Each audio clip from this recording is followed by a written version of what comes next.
یہ لو پکڑو یہ پیسے، پورے 10,000 روپے ہیں، اچھے سے گن لو۔ بس یہ مجھے بچہ دوبارہ نظر نہیں آنا چاہیے اور نہ ہی کوئی اس کے بارے میں سوال کرے۔ میری طرف سے اسے کسی کو دے دو یا کہیں کوڑے کے ڈھیر پر پھینک دو، یہ میرا مسئلہ نہیں ہے۔ میرا مسئلہ صرف اتنا ہے کہ مجھے یہ بچہ اپنی زندگی میں نہیں چاہیے۔ سامنے کھڑی نرس کی آنکھیں حیرت سے پھٹی کی پھٹی رہ گئی۔ اس کے ہاتھ کانپ رہے تھے اور وہ کبھی میرے ہاتھ میں پکڑے اڑاتے نوٹوں کو دیکھتی اور کبھی اس معصوم جان کو جو اس وقت دنیا سے بے خبر پرسکون سو رہا تھا۔ مگر میڈم یہ تو ظلم ہے نا، ایک زندہ بچے کو میں کیسے مردہ قرار دے دوں اور اس کو کہاں لے کر جاؤں گی؟ اس کی ماں کو ہوش آ گئے تو وہ کیا کرے گی؟ وہ تو پوچھ پوچھ کر ہمارا جینا محال کر دے گی۔ میں نے بے دردی سے اس کی بات کاٹ دی اور دانت پیستے ہوئے کہا، اس کی ماں مر چکی ہے، اب اس بچے کا دنیا میں کوئی والی وارث نہیں سوائے میرے، اور میں اسے نہیں پال سکتی۔ اگر تم یہ کام نہیں کر سکتی تو بتا دو، میں کسی اور سے کروا لیتی ہوں، مگر یاد رکھنا یہ راز میرے اور تمہارے سینے میں ہی دفن رہنا چاہیے۔ بولو منظور ہے؟ نرس نے گہری سانس لی، اس کی نظر نوٹوں پر جم گئی۔ لالچ اس کے زمین پر حاوی ہو چکا تھا۔ اس نے لرزتے ہاتھوں سے وہ پیسے تھام لیے اور دبی آواز میں بولی، لائیں بچہ مجھے دے دے، اب بے فکر ہو جائے، آج کے بعد یہ بچہ آپ کو کبھی نظر نہیں آئے گا، سمجھ لے کہ یہ بچہ پیدا ہی مردہ ہوا تھا۔ میں نے سکون کا سانس لیا اور وہاں سے پلٹ آئی۔ مجھے نہیں پتا تھا کہ جس بچے کو میں آج تک کوڑا سمجھ کر پھینک رہی ہوں، وہی بچہ کل کو میری بربادی اور پھر میری نجات کا ذریعہ بنے گا۔ میرا نام زلیخا ہے۔ میں ایک ایسے گھرانے میں آنکھ کھولی جہاں غربت ہمارا اوڑھنا بچھونا تھی۔ میرا باپ ایک معمولی مزدور تھا جس کے کندھے زمانے کے بوجھ و مشقت سے جھک چکے تھے۔ ہم کئی بہن بھائی تھے اور ابا کی کمائی اتنی قلیل تھی کہ اکثر ہمیں ایک وقت کا کھانا میسر ہوتا تو دوسرے وقت کے لیے پیٹ پر پتھر باندھنا پڑتا۔ میں گھر میں سب سے بڑی تھی، اسے میں اپنے ماں باپ کو غربت کی چکی میں پیستے ہوئے بہت قریب سے دیکھا تھا۔ بچپن سے میرے دل میں یہ بات بیٹھ گئی کہ دنیا میں سب سے بڑی طاقت پیسہ ہے۔ اگر آپ کے پاس دولت ہے تو آپ کی عزت ہے، ورنہ آپ کی کوئی حیثیت نہیں۔ میں روز رات کو اللہ سے عجیب سی دعا مانگتی تھی کہ یا اللہ مجھے اس غربت سے نجات دے دے، مجھے ایک ایسی زندگی دے جہاں مجھے روٹی کے ایک نوالے کے لیے سوچنا نہ پڑے۔ شاید میری آزمائش شروع ہونے والی تھی جب میں جوان ہوئی تو میرے لیے ایک رشتہ آیا۔ لڑکے کا نام ارشد تھا اور وہ بیرون ملک ملازمت کرتا تھا۔ ہمارے محلے کی خاتون یہ رشتہ کروا کر لائی تھی۔ ارشد کے گھر والے ایک شریف اور سفید پوش گھرانے سے تعلق رکھتے تھے اور ہم ان کے معیار پر پورا اترتے تھے۔ جب مجھے پتا چلا کہ لڑکا باہر کے ملک میں ہوتا ہے اور گھر بار بھی اچھا خاصا ہے تو میری خوشی کا کوئی ٹھکانہ نہ رہا۔ مجھے لگا جیسے میری تقدیر بدلنے والی ہے۔ میری شادی بہت سادگی سے ہوئی۔ جہیز دینے کی توفیق میرے والدین میں نہیں تھی، لیکن ارشد کے گھر والوں نے کسی چیز کا مطالبہ نہیں کیا۔ میں رخصت ہو کر اپنے سسرال آ گئی۔ یہ گھر میرے میکے سے کئی گنا بڑا اور خوبصورت تھا۔ یہاں کھانے پینے کی کوئی کمی نہیں تھی، الماریاں کپڑوں سے بھری ہوئی۔ مجھے لگا جیسے میں جنت میں آ گئی ہوں۔ شادی کے کچھ ہی عرصہ بعد ارشد واپس بیرون ملک چلا گیا۔ میں گھر میں اپنی ساس، ایک نند زویا اور دیور عادل کے ساتھ رہنے لگی۔ میرا سسر بہت پہلے وفات پا چکا تھا۔ ارشد ہر مہینے باقاعدگی سے پیسے بیچتا تھا اور گھر کا نظام بہت اچھے سے چل رہا تھا۔ میں نے غربت دیکھی تھی، اسے میں پیسے کی قدر کرنا جانتی تھی، لیکن اس کے ساتھ ساتھ میرے اندر ایک عجیب سی ہرس بھی پیدا ہو گئی۔ میں چاہتی تھی کہ گھر کا سارا اختیار میرے پاس ہو۔ میری ساس سیدھی سادی سی خاتون تھی، لیکن ان کی زندگی نے زیادہ وفا نہیں کی۔ میری شادی کے ایک ہی سال بعد وہ اچانک بیمار ہوئی اور چند ہی دنوں میں اللہ کو پیاری ہو گئی۔ ان کی وفات کے بعد گھر کی ساری ذمہ داری میرے کندھوں پر آن پڑی۔ اب میں اس گھر کی بڑی بہو بھی تھی اور مالکن بھی۔ ارشد نے ماں کی وفات پر پاکستان آنے کی کوشش کی، لیکن ویزے کے مسئلے کی وجہ سے نہ آ سکا۔ اس نے فون پر مجھ سے کہا، زلیخا تم ہی اب اس گھر کی بزرگ ہو۔ ماں تو چلی گئی، لیکن عادل اور زویا بھی کنوارے ہیں، ان کی ذمہ داری اب تمہارے اور میرے اوپر ہے۔ میں یہاں پر دیس میں ہوں، وہاں گھر کے معاملات تمہیں دیکھنے ہیں۔ زویا جوان ہے، میں چاہتا ہوں کہ جلد از جلد اس کا بھی گھر بس جائے۔ میں نے ارشد کو تسلی دیتے ہوئے کہا، آپ بے فکر رہیں، زویا میری ننند نہیں بلکہ چھوٹی بہنوں جیسی ہے۔ میں اس کے لیے ایسا رشتہ ڈھونڈوں گی کہ دنیا دیکھے گی۔ آپ بس اپنا خیال رکھیں اور کام پر دھیان دیں۔ فون بند کرنے کے بعد میں نے گہرا سانس لیا۔ سچ تو یہ تھا کہ زویا اور عادل مجھے ایک بوجھ لگنے لگے تھے۔ ارشد جو بھی کماتا اس کا بڑا حصہ ان دونوں کی ضروریات پر خرچ ہوتا۔ مجھے لگتا تھا یہ دونوں میرے اور میرے بچوں کے حق پر ڈاکہ ڈال رہے ہیں۔ ابھی میرے بچے چھوٹے تھے، لیکن میں ان کے مستقبل کے لیے بہت کچھ جمع کرنا چاہتی تھی۔ میں نے ارادہ کر لیا کہ زویا کی شادی جلد از جلد کروا دوں تاکہ ایک ذمہ داری سر سے اتر جائے۔ میں نے محلے کے رشتہ کرانے والی خالہ کو بلایا اور اسے کہا کہ کوئی اچھا اور مناسب خطہ پیدہ گھرانہ ڈھونڈے۔ کچھ ہی دنوں میں خالہ ایک رشتہ لے کر آ گئی۔ لڑکا اپنا کاروبار کرتا تھا، گھر بار بھی اچھا تھا۔ میں نے میں نے زیادہ چھان بین کرنے کی ضرورت محسوس نہیں کی کیونکہ مجھے بس زویا کو اس گھر سے رخصت کرنا تھا۔ میں نے ارشد کو فون پر بتایا تو وہ بھی راضی ہو گیا۔ پھر کیا تھا، چٹ منگنی پٹ بیاہ ہو گیا۔ میں نے زویا کی شادی دھوم دھام سے کی تاکہ محلے میں میری ناک اونچی رہے۔ سب نے میری بہت تعریف کی کہ بھابھی ہو تو ایسی جس نے ماں بن کر ننند کو رخصت کیا۔ زویا رخصت ہو کر اپنے گھر چلی گئی اور میں نے سکھا سانس لیا۔ اب گھر میں صرف میں، میرے بچے اور دیور عادل رہ گئے۔ عادل زیادہ تر وقت گھر سے باہر دوستوں میں گزارتا تھا، اس لیے وہ میرے لیے زیادہ مسئلہ نہیں تھا۔ زندگی اپنی روانی میں چل رہی تھی۔ ارشد 2 سال بعد چھٹی پر پاکستان واپس آیا۔ وہ بہت خوش تھا کہ میں نے گھر کو اتنے اچھے طریقے سے ہینڈل کیا ہوا تھا۔ ہم نے بہت اچھا وقت گزارا۔ ارشد کے آنے سے گھر میں مزید رونق ہو گئی اور اس نے میرے بچوں کے لیے ڈھیروں تحفے لائے۔ مجھے اپنی خوش قسمتی پر ناز ہونے لگا۔ مجھے لگتا تھا کہ اب مجھے کسی چیز کی کمی نہیں رہے گی۔ ارشد کی چھٹیاں ختم ہوئی اور وہ واپس چلا گیا۔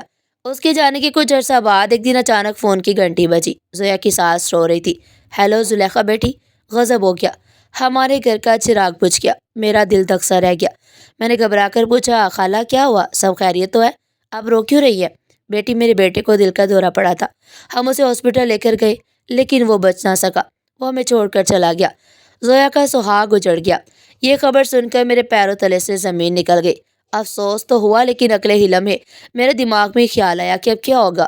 زویا کا شوہر مر گیا تو اس کا خرچ کون اٹھائے گا؟ میں رسمی طور پر روئی اور تعزیت کے لیے ان کے گھر گئی۔ وہاں قہرام مچا ہوا تھا۔ زویا کی حالت غیر تھی۔ وہ پاگلوں کی طرح رو رہی تھی۔ مجھے اس پر ترس تو آیا لیکن میرا دماغ مسلسل حساب کتاب میں لگا ہوا تھا۔ شوہر کے مرنے کے بعد زویا کو اس گھر میں رہنا مشکل نظر آ رہا تھا۔ اس کے سسرال والے ویسے بھی کچھ خاص اچھے لوگ نہیں تھے۔ مجھے ڈر تھا کہ اسے گھر سے نہ نکال دے اور میرا ڈر سچ ثابت ہوا۔ عدت کے پورے ہوتے ہی زویا کے دیوروں اور دیورانیوں نے اپنے رنگ دکھانا شروع کر دیے۔ انہوں نے بہانے بہانے سے لڑائیاں جھگڑے شروع کر دیے اور آخرکار ایک دن زویا کو صاف صاف کہہ دیا کہ وہ اب اس کا مزید بوجھ نہیں اٹھا سکتے۔ ایک دوپہر میں دروازے پر دستک ہوئی۔ میں نے دروازہ کھولا تو سامنے زویا کھڑی تھی۔ اس کے ہاتھ میں ایک چھوٹا سا بیگ تھا اور آنکھیں سوجی ہوئی تھی۔ وہ مجھے دیکھتے ہی میرے گلے لگ کر پھوٹ پھوٹ کر رونے لگی۔ بھابھی، انہوں نے مجھے گھر سے نکال دیا۔ میرے پاس جانے کے لیے کوئی جگہ نہیں ہے۔ میرا شوہر کیا مرا، میں تو ان کے لیے فالتو ہو گئی۔ میں نے اسے تسلی دے کر اندر بلایا لیکن میرا دل بیٹھ گیا۔ تمام اخراجات میرے شوہر کے ذمہ ہوں۔ میرے اپنے بچے تھے۔ میں چاہتی تھی میرا شوہر جو کمائے صرف میرے بچوں پر خرچ کرے۔ میں نے بڑی مشکل سے چہرے پر ہمدردی سے جائی اور اسے بٹھا کر پانی پلایا۔ زویا، تم فکر نہ کرو، یہ تمہارے بھائی کا گھر ہے۔ جب تک ارشد ہے تمہیں کسی چیز کی کمی نہیں ہوگی۔ تم آرام کرو۔ منہ سے تو میں نے کہہ دیا لیکن اندر ہی اندر میں کڑ رہی تھی۔ رات کو میں نے ارشد کو فون کیا اور سارا ماجرا کہہ سنایا۔ ارشد بہت دکھی ہوا اور اسے سختی سے کہا، زلیخا خبردار، جو تم نے زویا کو کچھ کہا وہ اب ہماری ذمہ داری ہے۔ اس کا شوہر نہیں رہا تو کیا ہوا؟ اس کا بھائی تو بھی زندہ ہے۔ اسے کسی بھی چیز کی تکلیف نہیں ہونی چاہیے۔ میں نے کہا، جی اچھا۔ یہ کہہ کر میں نے فون رکھ دیا لیکن غصے سے میرا برا حال تھا۔ میں کمرے میں ٹہلنے لگی۔ ابھی ایک بیٹی رخصت کی تھی کہ وہ بیوہ ہو کر واپس آ گئے۔ اب ساری زندگی اسے پالنا پڑے گا۔ یہ سوچ سوچ کر میرا خون کھول رہا تھا۔ کوئی دن تو خاموشی سے گزر گئے لیکن پھر ایک اور دھماکہ ہوا۔ زویا کی طبیعت کچھ خراب رہنے لگی۔ بس ڈاکٹر کے پاس لے کر گئی تو ڈاکٹر نے معائنے کے بعد جب خبر سنائی تو اس نے میرے ہوش اڑا دیے۔ مبارک ہو، آپ کی ننند امید سے ہے۔ میں پترائی ہوئی آنکھوں سے ڈاکٹر کو دیکھنے لگی۔ مبارک ہو؟ کس بات کی مبارک؟ یہ تو مصیبت کے اوپر ایک اور مصیبت تھی۔ گھر واپس آتے ہوئے میں نے گاڑی میں زویا کی طرف دیکھا جو اپنی سوچوں میں گم تھی۔ مجھے اسے دیکھ کر شدید غصہ آیا۔ میں خود پر قابو نہ رکھ سکی اور طنزی انداز میں بولی، لو جی، خود تو آئی تھی، ساتھ میں ایک اور بوجھ بھی اٹھا لائی۔ کیسے ہم ان دونوں کے بھی اخراجات اٹھائیں گے؟ ارشد اکیلی جان کہاں کہاں خرچ کرے گا؟ زویا نے چونک کر میری طرف دیکھا۔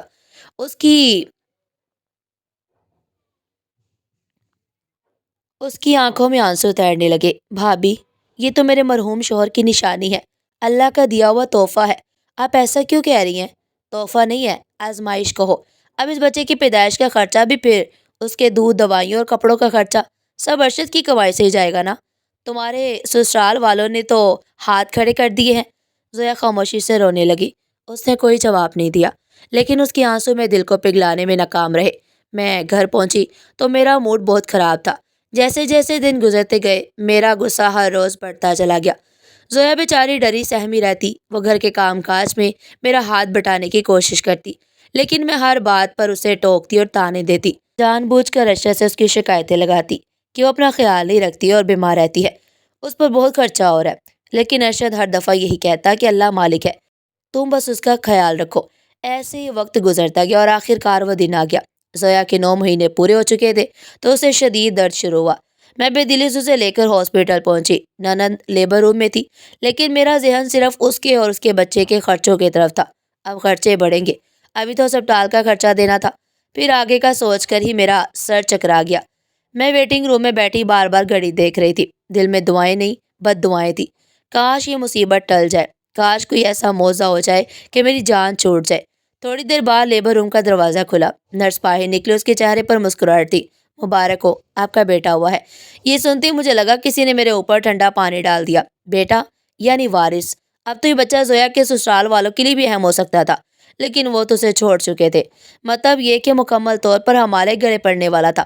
میں ابھی اپنی سوچوں میں گم تھی کہ نرس کے چہرے کے تاثرات اچانک بدل گئے۔ وہ دوبارہ اندر گئی، کچھ نہ کچھ گڑبڑ تھی۔ کچھ دیر بعد ڈاکٹر باہر آئی، اس کا چہرہ اترا ہوا تھا۔ ہم بہت معذرت خواہ ہیں، مریضہ کو بچانا ہمارے بس میں نہیں رہا۔ اچانک خون کا بہاؤ بہت تیز ہو گیا تھا اور دل کی دھڑکنیں بند ہو گئی تھی۔ وہ اس دنیا سے رخصت ہو گئی۔ مجھے لگا میں کوئی خواب دیکھ رہی ہوں۔ زویا مر گئی یعنی وہ چلی گئی، لیکن اس کا بچہ؟ ڈاکٹر نے نرس کو اشارہ کیا۔ نرس کپڑے میں لپیٹا وہ بچہ لے کر میرے پاس آئی۔ بچہ بالکل ٹھیک ہے، ماں نہیں بچ سکی، لیکن بچہ تندرست ہے۔ یہ لیجیے۔ میں نے اس بچے کی طرف دیکھا، سرخ و سفید رنگت بند آنکھیں۔ یہ زویا کی نشانی تھی، لیکن مجھے اس میں معصومیت نہیں بلکہ ایک بہت بڑا بوجھ نظر آیا۔ پہلے نند اور اب اس کا بیٹا۔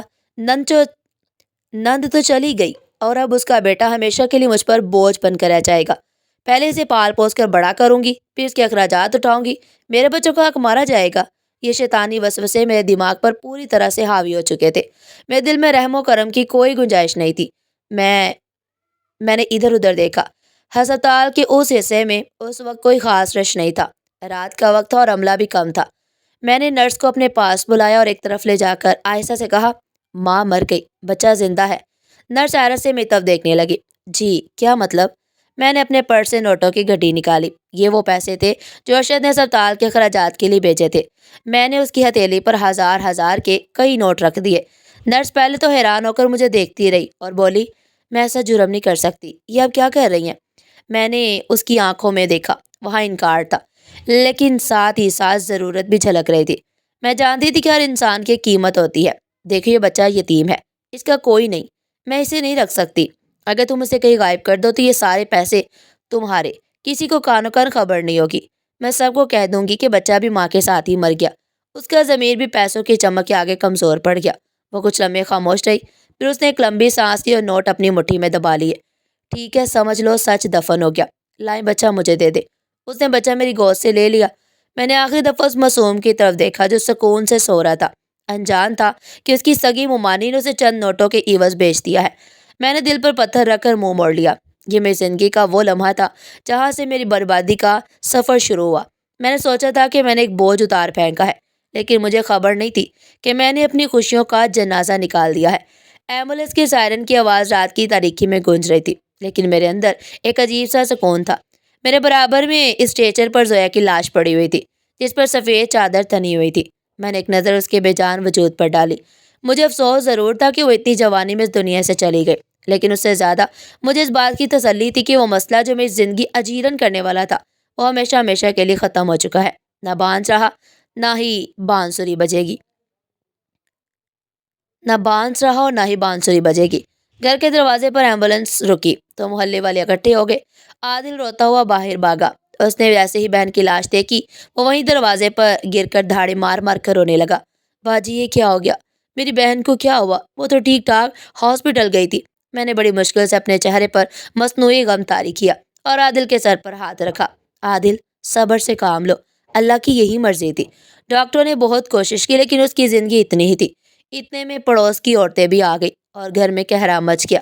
لاش کو اندر لایا گیا اور چارپائی پر لیٹایا گیا۔ سب زویا کا چہرہ دیکھ کر رو رہے تھے کہ اچانک ایک پڑوسن نے وہ سوال کر دیا جس کا مجھے پہلے سے انتظار تھا۔ زلیخا بیٹا، زویا تو امید سے تھی نا، وہ بچہ کہاں ہے؟ کیا ہوا اسے؟ میرا دل ایک لمحے کے لیے تیز دھڑکا، لیکن میں نے خود کو سنبھال لیا۔ میں نے آنکھوں میں جھوٹے آنسو بھر کر بتایا، ہماری قسمت ہی پھوٹی ہے، بچہ تو پیدا ہی مردہ ہوا تھا۔ زویا بیچاری یہ صدمہ برداشت نہ کر سکی اور اس دنیا سے رخصت ہو گئی۔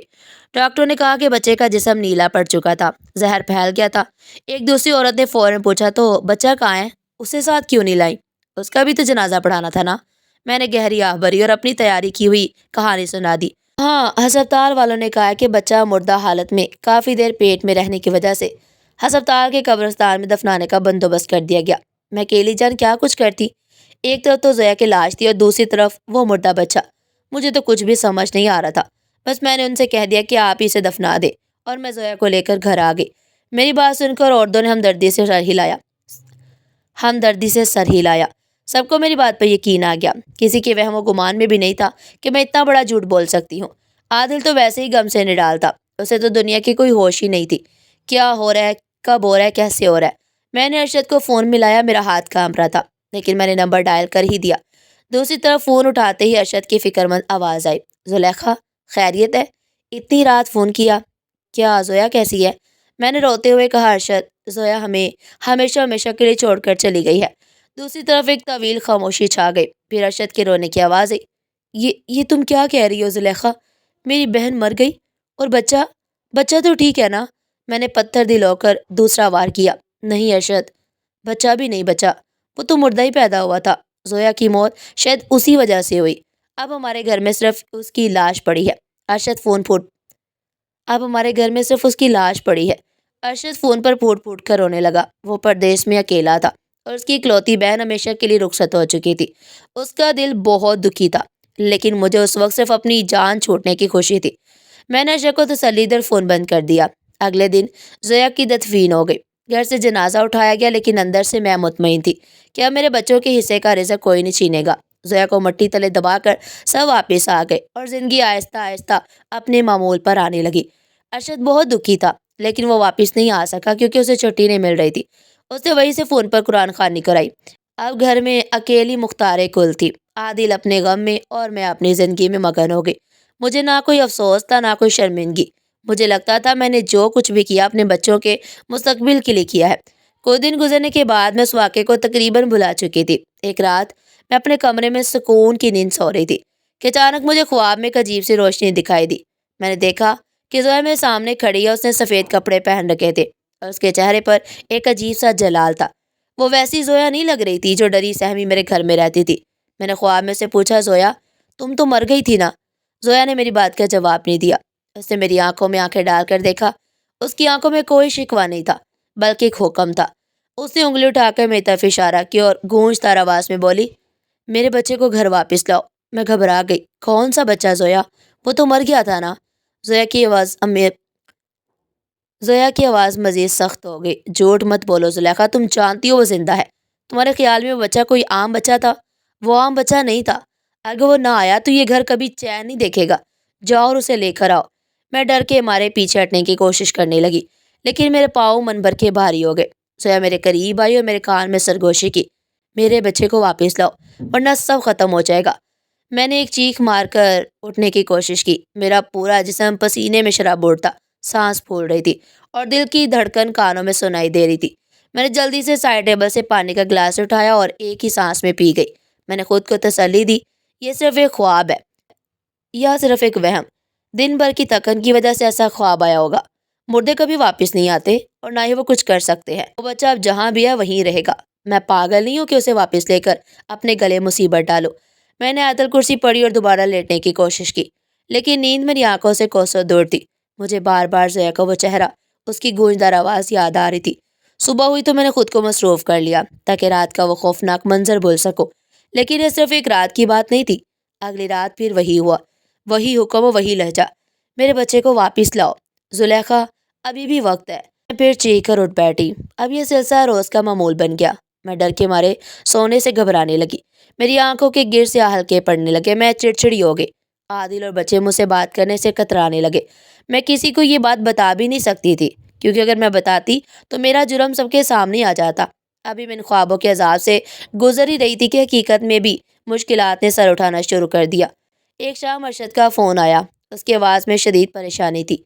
زلیخا، بہت برا ہو گیا ہے، یہاں کمپنی میں کچھ مسئلہ ہو گیا ہے، انہوں نے بہت سے ملازمین کو نکال دیا اور میرا نام بھی اسی فہرست میں ہے۔ میرا ویزا بھی ختم ہونے والا ہے، مجھے واپس آنا پڑے گا۔ میرے ہاتھ سے فون گرتے گرتے بچا۔ ارشد کی نوکری ختم ہوگی، یہ کیسے ہو سکتا تھا؟ ہمارا تو سارا دار و مدار اس کی کمائی پر تھا۔ ارشد تم یہ کیا کہہ رہے ہو؟ پھر ہم کھائیں گے کہاں سے؟ گھر کا خرچہ کیسے چلے گا؟ مجھے نہیں پتا زلیخا، میں خود بہت زیادہ پریشان ہوں، بس دعا کرو میں اگلی فلائٹ سے واپس آ رہا ہوں۔ ارشد فون بند کر چکا تھا اور میں سسک سسک کر بیٹھ گئی۔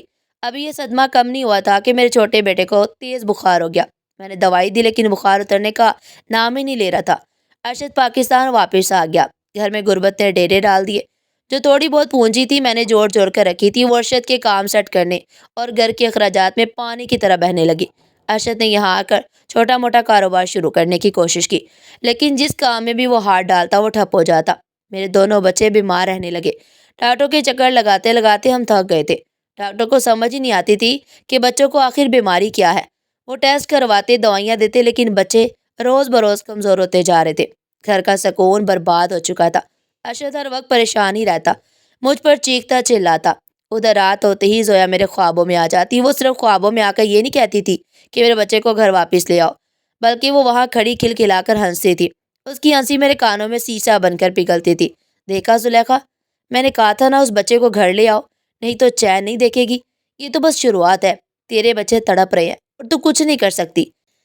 میرا بیٹا دربدر ہے تو تیرے بچے کیسے سکون سے رہ سکتے ہیں؟ میں خواب میں اس کے آگے ہاتھ جوڑتی۔ سویا مجھے معاف کر دو، مجھ سے غلطی ہو گئی، میرے بچوں کو کچھ مت کہو۔ سویا کہنے لگی جب تک میرا بچہ اس گھر میں واپس نہیں آئے گا تب تک اس گھر سے نحوست نہیں جائے گی۔ میں نیند سے جاگتی تو رو رہی ہوتی۔ مجھے صاف محسوس ہو رہا تھا کہ یہ سب اسی ایک گناہ کی سزا ہے جو میں نے اپنی نند اور اس کے معصوم بچے کے ساتھ کیا۔ میرا گھر مفلسی اور بیماری کا گھر بن چکا تھا۔ میں دیکھ رہی تھی کہ میرا ہنستا بستا گھر اجڑ رہا تھا۔ میرے شوہر کے پاس دوائیوں کے پیسے تک نہیں بچے تھے۔ ہم دانے دانے کے محتاج ہونے لگے۔ ایک رات جب میرے بیٹے کی حالت بہت بگڑ گئی اور ڈاکٹر نے جواب دے دیا تو میں ٹوٹ گئی۔ میں مزید اپنے ضمیر کے ساتھ نہیں لڑ سکتی تھی۔ میں نے فیصلہ کر لیا کہ اب چاہے جو کچھ بھی ہو میں یہ راز اپنے سینے میں نہیں رکھوں گی۔ میں ارشد کے پاس گئی تو سر جھکائے بیٹھا تھا۔ میں نے ہمت جمع کی اور کانپتی آواز میں بولی، ارشد مجھے آپ سے ایک بہت ضروری بات کرنی ہے۔ ہمارے گھر پر یہ جو مصیبتیں آئی ہیں یہ کسی اور وجہ سے نہیں بلکہ میرے گناہ کی وجہ سے ہیں۔ ارشد نے چونک کر میری طرف دیکھا۔ تم کیا کہہ رہی ہو زلیخا، کون سا گناہ؟ میں نے نظر جھکا لی۔ زویا کا بچہ مردہ پیدا نہیں ہوا تھا، وہ زندہ تھا۔ میں نے جھوٹ بولا تھا ارشد۔ ارشد اپنی جگہ سے اچھل کر کھڑا ہو گیا۔ اس کی آنکھیں غصے اور حیرت سے پھیل گئی۔ اس نے آگے بڑھ کر میرے کندھے جھنجھوڑے۔ یہ تم کیا بکواس کر رہی ہو؟ میرا بنجا زندہ ہے تو تم نے اسے کہاں چھپایا؟ تم نے سب سے اتنا بڑا جھوٹ کیوں بولا؟ میں پھوٹ پھوٹ کر رونے لگی۔ مجھے معاف کر دو ارشد، میں شیطان کے بہکاوے میں آ گئی تھی۔ مجھے لگا تھا وہ ہم پر بوجھ بنے گا۔ میں نے اسپتال کی نرس کو پیسے دے کر اسے دے دیا اور اسے کہا تھا کہ اسے کہیں دور پھینک آئے۔ ارشد ایک زوردار تھپڑ میرے منہ پر مارا۔ میں زمین پر اوندے منہ گر گئی تو وہ چیخ اٹھا، ڈائن، تم نے میری بہن کی آخری نشانی کے ساتھ یہ کیا؟ خدا کا خوف نہیں آیا تمہیں؟ اٹھو اور ابھی میرے ساتھ مجھے لے کر چلو اس اسپتال۔ اگر میرے بانجے کو کچھ بھی ہوا تو میں تمہیں کبھی معاف نہیں کروں گا۔ ہم اسی وقت رات کے اندھیرے میں گھر سے نکلے۔ ارشد کا غصہ آسمان کو چھو رہا تھا اور میں شرمندگی کے مارے نظر نہیں اٹھا پا رہی تھی۔ ہسپتال کا راستہ بہت طویل لگ رہا تھا اور میرے دل میں ایک ہی ڈر تھا کہ کہیں بہت دیر نہ ہو گئی ہو۔ کیا وہ نرس ابھی وہاں ہوگی اور کیا وہ بچہ زندہ بھی ہوگا یا نرس نے واقعی اسے کہیں پھینک دیا ہوگا؟ ہسپتال پہنچ کر ہم سیدھا اسی وارڈ کی طرف بھاگے جہاں میں نے اس رات وہ سودا کیا تھا۔ میری ٹانگیں کانپ رہی تھی لیکن ارشد مجھے گھسیٹتا ہوا لے جا رہا تھا۔ سامنے وہی نرس کاؤنٹر پر بیٹھی فائل دیکھ رہی تھی۔ مجھے دیکھتی اس کے چہرے کا رنگ اڑ گیا۔ وہ مجھے پہچان گئی تھی۔ میں اس کے سامنے جا کھڑی ہوئی، میری آنکھوں میں آنسو اور زبان پر سوال۔ اب دیکھنا یہ تھا کہ میرا گناہ کس حد تک بڑھ چکا ہے۔ ارشد کا ہاتھ بجلی کی سی تیزی سے آگے بڑھا اور اس نے کاؤنٹر کے پیچھے بیٹھی نرس کا بازو زور سے دبوچ لیا۔ اس کی آنکھوں میں خون اتر آیا اور وہ کسی زخمی شیر کی طرح گرجا، بولو میری بہن کا بچہ کہاں ہے؟ تم نے اس معصوم کے ساتھ کیا کیا؟ نرس کی چیخ نکل گئی۔ اس نے گھبرا کر اپنے ہاتھ سے فائلیں گرا دی اور خوفزدہ نظر سے ارشد کو دیکھنے لگی۔ ہسپتال کے کوریڈور میں موجود چند لوگوں کی توجہ ہماری طرف ہو گئی۔ نرس نے فوراً اپنا بازو چھڑوانے کی کوشش کی اور لرزتی آواز میں بولی، چھوڑے مجھے، آپ کون ہیں؟ میں آپ کو نہیں جانتی۔ یہاں شور مت مچائے ورنہ میں ابھی سیکیورٹی کو بلا لوں گی۔ ارشد اس کی دھمکی کی پرواہ کیے بغیر اس کاؤنٹر پر زور سے مکے مارنے لگا۔ بلا لو سیکیورٹی کو، میں بھی تو دیکھو کہ تم پولیس کے سامنے کیا صفائی پیش کرتی ہو۔ میرے پاس اس عورت کا بیان موجود ہے جس نے تمہیں پیسے دیے تھے۔ اس نے میری طرف اشارہ کیا۔ نرس کی نظر مجھ پر ٹک گئی۔ مجھے دیکھتی ہوئے اس کی آنکھوں میں پہچان کی ایک لہر دوڑ گئی اور اس کا رنگ زرد پڑ گیا۔ وہ مجھے کبھی نہیں بھول سکتی تھی، اور نہ ہی اس کالی رات کو جب ہم نے ایک انسانی جان کا سودا کیا تھا۔ میں آگے بڑھی اور روتے ہوئے اس کے سامنے ہاتھ چھوڑ دیے۔ خدا کے لیے جھوٹ مت بولو، یہ میرے شوہر ہے اور اس بچے کے ماموں۔ ہم برباد ہو چکے ہیں، میرا گھر اجڑ گیا ہے، اس گناہ نے ہمیں کہیں کا نہیں چھوڑا۔ مجھے بتا دو وہ بچہ کہاں ہے؟ نرس نے چاروں جانب دیکھا، لوگ اکٹھے ہونا شروع ہو گئے۔ اسے اپنی نوکری اور بدنامی کا ڈر ستانے لگا۔ اس نے جلدی سے ارشد کو اشارہ کیا، دیکھے یہاں تماشا مت بنائے، میری نوکری کا سوال ہے، آپ لوگ میرے ساتھ باہر آئے، میں وہی بات کروں گی۔ ارشد بامشکل اپنے غصے پر قابو پاتے ہوئے پیچھے ہٹا۔ نرس اپنی سیٹ سے اٹھی اور ہمیں ساتھ لے کر ہاسپٹل کے پچھلے حصے میں موجود پارکنگ ایریا کی طرف چل پڑی۔ وہاں بہت اندھیرا تھا اور سناٹا۔ وہاں پہنچتے ہی ارشد نے پھر سے اس کا راستہ روک لیا۔ اب بتاؤ کہاں پھینکا تم نے اسے؟ کیا تم نے اسے مار دیا؟ بولو ورنہ تمہاری جان لے لوں گا۔ نرس دیوار کے ساتھ ٹیک لگا کر کھڑی ہو گئی۔ اس کے چہرے پر خوف اور پریشانی کے سائے گہرے ہو گئے۔ اس نے ایک نظر مجھ پر ڈالی اور پھر تلخی سے ارشد سے مخاطب ہوئی، بھائی صاحب آپ مجھ پر غصہ کیوں کر رہے ہیں؟ قصوروار تو یہ آپ کی بیوی ہے۔ اس نے مجھے کہا تھا کہ یہ بچہ غائب کر دو۔ اس نے مجھے پیسے دیے تھے کہ اس بچے کو کہیں دور پھینکاؤ۔ میں نے تو صرف وہی کیا جو مجھے کہا گیا تھا۔ ارشد نے نفرت بھری نظروں سے میری طرف دیکھا۔ اس کی نظر مجھے اپنے جسم میں خنجر کی طرح پیوست ہوتی محسوس ہوئی۔ میں نے شرمندگی سے سر جھکا لیا۔ میں مانتی ہوں میں قصوروار ہوں، گناہ گار ہوں، لیکن میں اس کی سزا بھگت رہی ہوں۔ میرے بچے موت کے دہانے پر ہیں، میرا گھر ویران ہو چکا ہے، مجھے معاف کر دو۔ سچ بتا دو کیا وہ زندہ ہے؟ نرس خاموش رہی۔ وہ عجیب نظروں سے ہمیں دیکھ رہی تھی، جیسے کچھ تول رہی ہو۔ ارشد کا صبر اب جواب دے رہا تھا۔ اس نے آگے بڑھ کر نرس کے دونوں کندھے پکڑ لیے۔ تمہیں بولنا ہی پڑے گا، اگر تم نے نہیں بتایا تو میں پولیس کے پاس جا کر سب کچھ اگلوا لوں گا۔ میں کہوں گا کہ تم بچوں کا سودا کرتی ہو، انہیں بیچتی ہو۔ تم جانتی ہو اس کا انجام کیا ہوگا؟ جیل میں سڑو گی تم۔ پولیس اور جیل کا نام سن کر نرس بری طرح ڈر گئی۔ وہ کانپنے لگی۔ نہیں نہیں، پولیس نہیں، سچ بتاؤ کہاں ہے وہ؟ کیا تم نے اسے کوڑے میں پھینک دیا؟ کیا جانور کھا گیا اسے؟ ارشد کے منہ سے الفاظ نکلتے اس کی اپنی آواز بھرائی ہوئی تھی۔ ایک ماموں کے لیے یہ سوچنا بھی عزتناک تھا کہ اس کی بہن کی نشانی کو جانور کھائیں گے۔ نرس نے نفی میں سر ہلایا۔ اس نے لب بھینچ لیے۔ کچھ لمحوں کی خاموشی کے بعد اس نے دبی آواز میں کہا، میں یہاں کچھ نہیں بتا سکتی، دیواروں کے بھی کان ہوتے ہیں، اگر کسی نے سن لیا تو میں برباد ہو جاؤں گی۔ تو پھر کہاں ہے بتاؤ؟ ارشد نے دانت پیستے ہوئے کہا، میرے گھر چلو، وہ یہاں سے زیادہ دور نہیں ہے، وہیں چل کر بات کرتے ہیں۔ مجھے نرس کی بات پر شک ہوا، کہیں ہمیں چکما تو نہیں دے رہی؟ لیکن ہمارے پاس اس کے سوا کوئی چارہ بھی تو نہیں تھا۔ ارشد نے اس کا بازو پکڑے رکھا اور کہا، ٹھیک ہے چلو، لیکن اگر تم نے کوئی چال چلی تو اچھا نہیں ہوگا۔ رکشہ رکوا لیا کیا؟ ارشد نے اسے میرے ساتھ پچھلی سیٹ پر بٹھایا اور خود ڈرائیور کے ساتھ بیٹھ گیا۔ پورا راستہ خاموشی اور وحشت کا راج رہا۔ رکشہ شہر کی گلیوں سے گزرتا ہوا ایک غریب آبادی کی طرف بڑھ رہا تھا۔ میرے دل کی دھڑکنیں بے ترتیب تھی۔ دماغ میں طرح طرح کے خیالات آ رہے تھے۔ کیا وہ ہمیں بچے کی قبر دکھانے لے جا رہی ہے، یا شاید وہ ہمیں اپنے کسی شناسا کے پاس لے جا رہی ہے جو بچوں کا کاروبار کرتا ہے؟ زویا کا چہرہ بار بار میری آنکھوں کے سامنے آ رہا تھا۔ اس کی وہ بات میرے کانوں میں گونج رہی تھی کہ وہ بچہ عام نہیں ہے۔ آخرکار رکشہ ایک تنگ گلی میں رک گیا۔ یہ ایک گنجان آباد بستی تھی جہاں جگہ جگہ گندگی کے ڈھیر تھے اور گلیوں میں گپ اندھیرا تھا۔ نرس اتری اور اس نے ایک چھوٹے سے خستہ حال مکان کی طرف اشارہ کیا۔ یہ ہے میرا گھر، ارشد نے اسے گھورتے ہوئے کہا۔ دروازہ کھولو۔ نرس نے کامتے ہاتھوں سے کنڈی کھولی، اندر داخل ہوئی۔ ہم بھی اس کے پیچھے اندر چلے گئے۔ گھر بہت چھوٹا تھا۔ ایک چھوٹا سا صحن تھا اور سامنے 2 کمرے تھے۔ صحن میں ایک چارپائی بچھی ہوئی تھی اور کونے میں مٹی کا چولہا بنا ہوا تھا۔ گھر میں غربت ضرور تھی، لیکن صفائی ستھرائی صاف نمایاں تھی۔ نرس نے ہمیں صحن میں کھڑا رہنے کا اشارہ کیا اور خود ایک کمرے کی طرف بڑھی۔ رک جاؤ، ارشد نے گرج کر کہا۔ کہاں جا رہی ہو؟ پانی لانے، نرس نے مڑ کر جواب دیا۔ ہمیں پانی نہیں چاہیے، ہمیں ہمارا جواب چاہیے، ارشد نے بے صبری سے کہا۔ نرس وہیں رک گئی۔ اس نے ایک لمبی سانس لی، ہماری طرف مڑ گئی۔ صحن میں موجود بلب کی مدھم روشنی میں اس کا چہرہ کچھ پرسکون لگ رہا تھا۔ ہسپتال والا ڈر اب اس کے چہرے سے غائب ہو چکا تھا۔ آپ لوگ پوچھ رہے تھے نا کہ میں نے بچے کے ساتھ کیا کیا؟ ہاں پوچھ رہے ہیں، بتاؤ کس کو بیچا تم نے اور کتنے پیسے کمائے؟ میری بہن کی گوشت کا سودا کر کے، ارشد نے نفرت سے کہا۔ میں خاموش کھڑی تھی۔ میری نظریں اس کے ہونٹوں پر جمی ہوئی تھی جو اب میری زندگی اور موت کا فیصلہ سنانے والے تھے۔ اگر اس نے کہہ دیا کہ بچہ مر چکا ہے تو شاید میں اسی وقت مر جاؤں۔ نرس نے نظریں جھکا لی۔ بی بی جی، آپ نے مجھے 10,000 روپے دیے تھے۔ زمانے میں 10,000 روپے بہت بڑی رقم ہے۔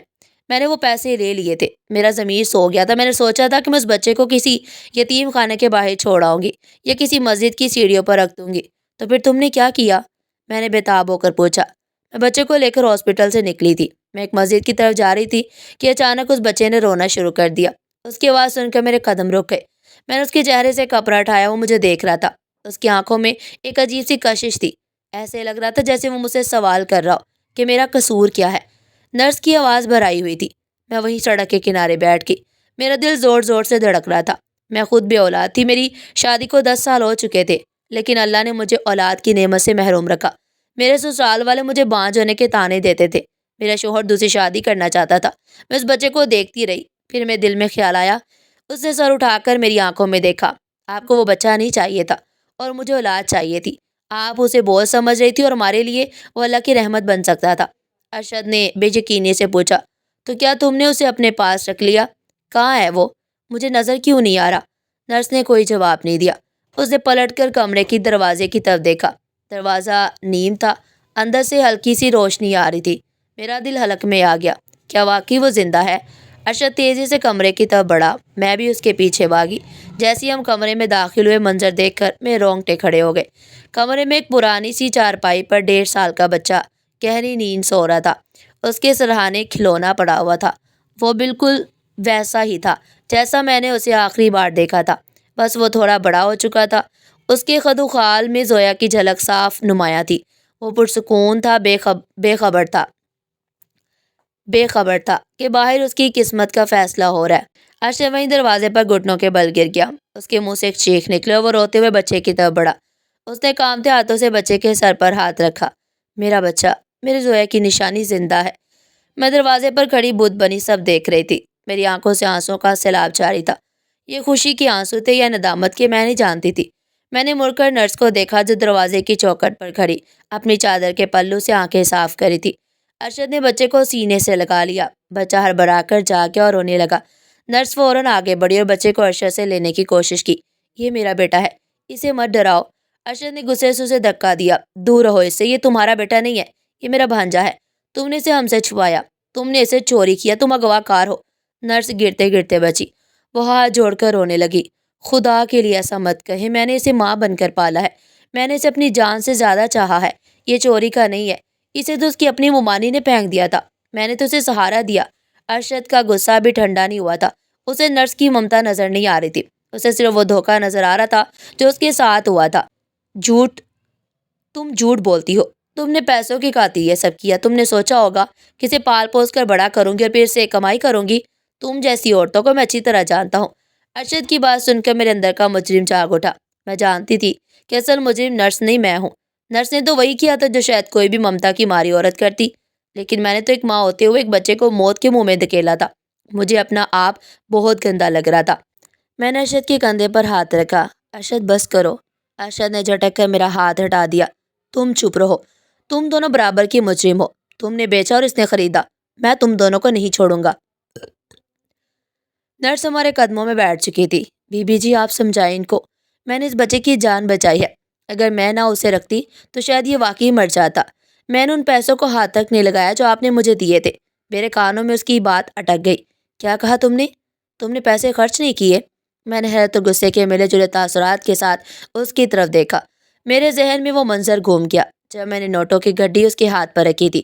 میں بولی، تم نے بھی تو پیسوں کی لالچ میں اس بچے کا سودا کیا تھا۔ کہاں پھینکا تھا اس بچے کو تم نے اس وقت مجھ سے سودا کیا تھا۔ نرس نے میری بات سن کر ٹرنک کھولا۔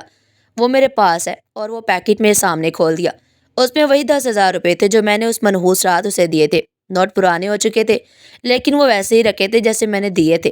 وہ بولی، میں نے تم سے پیسے ضرور لیے تھے، لیکن وہ پیسے میں نے خرچ نہیں کیے، اور نہ ہی میں نے تمہارے ان پیسوں کے بدلے اس بچے کی جان لی تھی۔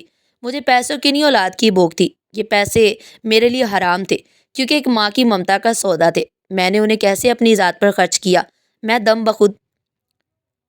میں انہیں کیسے اپنی ذات پر خرچ کرتی؟ میں دم بخود نوٹوں کو دیکھ رہی تھی۔